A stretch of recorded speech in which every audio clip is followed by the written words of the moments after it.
tell us about this point in the season and how you get a player ready for NCAA play, and how, I mean, it seems like such a long road to get here. Right. To focus on those 3 rounds, really the first round, I guess, is really what you focus on when you get there, but to keep that mental preparation going through. Yeah, it's interesting because we've been going since September 1st, but this is just kind of what we do. Cameron's ready to go. Got finals this week. I think he's almost done, so pretty much just a lot of play and a little bit of prep heading into Sunday's practice round. How much of a challenge is it to go as an individual instead of as a team? Because, you know, normally I would imagine as a team you go together, you've got a group, you've got people you rely on, but now you're kind of off. He's kind of off on his own. How does that change things? Yeah, it's a little bit different. I'm going as well as my assistant, so there will be 2 coaches and Cameron. Pretty good support staff there with his family will be there, and it's a little bit harder to qualify as an individual. He's definitely capable of doing it, and he's excited to go. What's his ceiling there? Do you feel like he's got a legitimate shot at going on to the next level? I do. I mean, he's won twice this year in pretty solid fields, and you don't have to win to advance. You might have to win to advance depending on how it plays out, but I think he's capable of winning. He's played that course probably 12 times, so I think that helps as well.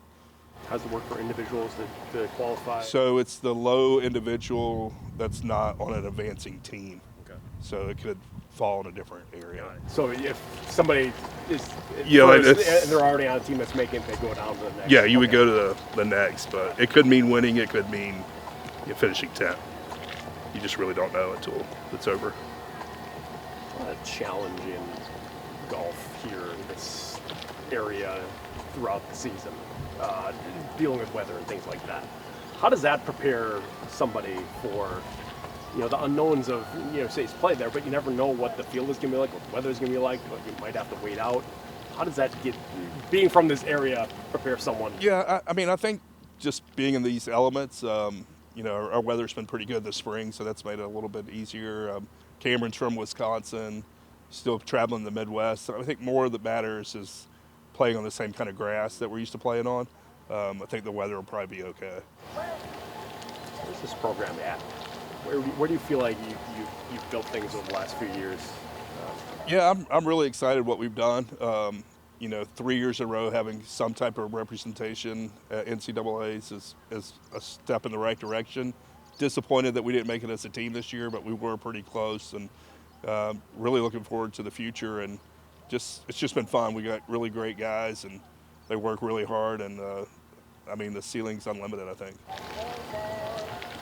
Coach, can you talk to us about Cameron's mindset over not only this year where he's been winning tournaments and he's setting some new school records, or he's on the brink of potentially taking #1 for career and season averages, but what's his mindset been, and especially that you've seen him develop over the last couple of years? Yeah, I think like this semester especially, he's kind of tried to relax a little bit and enjoy the moment instead of putting so much pressure on himself. His sophomore year, he had a really good season in the fall, probably fell off a little bit in the spring, and then last year probably pushed himself the whole season trying to be the #1 player, which he was right there. And you know, especially this spring, it's just been more relaxed. I know that he is potentially looking at being a professional golfer. What is it like for someone to make that transition from college golf? I know he's got NCAAs, et cetera, to get through, but what is that transition like for someone? So I think the way it's going to look for him, since he's such a highly ranked amateur in the world, he's probably going to stay an amateur through the summer and play what's called the Elite Amateur Series, and then looks like he'll turn pro in the fall and try to qualify for the Korn Ferry Tour. It's basically, it doesn't matter what school you go to.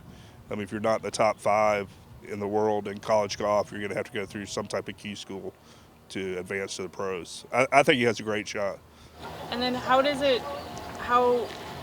you think, you know, knowing that he's not only doing so well competitively, but that he is actually putting his name in the history books at UW, what does that mean to you as a coach? Yeah, I think it's really cool. Not knowing what to expect when I got here, Cameron, I don't even know what he averaged as a freshman, but to see his stroke average to be what it is in the last 3 years, and to win twice as an individual, is amazing, and to help lead a team to NCAAs that hadn't been there in 15 years. I mean, this legacy is pretty impressive. This will be the last time we kind of talk to you before summer. Can you tell us what's on the horizon for the Badgers returning and how they're going to play this summer? Yeah, we have 4 kids coming in next year. Looking forward to see how they do this summer. We actually have most of the team playing tomorrow in a U.S. Open local qualifier, so hopefully we get some guys advanced to that. It's just a busy summer. It's so important for us how their summer play goes because I think we traveled to our first tournament like September 4th, so just kind of nonstop. Anything else to share for fans as we get ready for NCAAs? I'm just really excited to see what Cameron can do. I think he has a great chance to advance, and I think we all should be appreciative of his career here at Wisconsin.